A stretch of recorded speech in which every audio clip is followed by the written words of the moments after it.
FHDO bo'limida nikohdan ajralish tartibi qanday?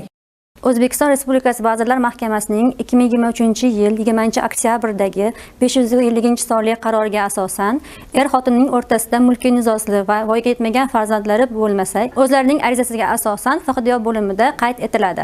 Xotindan birining yoki birga yashayotgan xotinning mahalla fuqarolar yig'ini oilaviy qadriyatlarni mustahkamlash komissiyasiga xulosa yuboriladi. Mahalla oila qadriyatlarining yarashtirish komissiyasiga xabarnoma yuboriladi.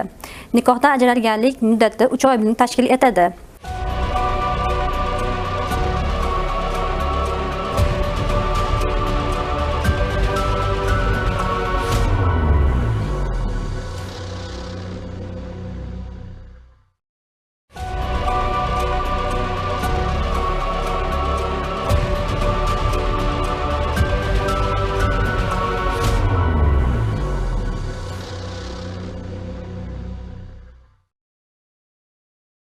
(2025-2030) yillarda davlat moliyasini boshqarishni takomillashtirish strategiyasi qanday amalga oshiriladi?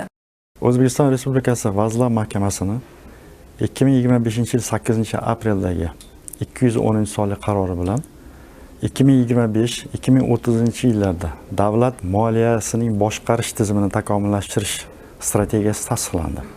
Mazkur strategiyaning asosiy vazifalari etib davlat moliyasini boshqarish sohasidagi islohotlarni tartibga solish, moliyaviy barqarorlikka erishish, intizomini mustahkamlash orqali byudjet taqchilligini qisqartirish, byudjetning ochiqligini ta'minlash, soliq ma'murchiligini optimallashtirish va uning yanada samaradorligini oshirish hisoblandi. Shu bilan birgalikda strategiyaning maqsadlari tarkibiga byudjet xarajatlari samaradorligiga erishish va davlat qarzini makroiqtisodiy xavfsiz darajasini ushlab turish va byudjet likvidligini oshirish masalalari kiritildi.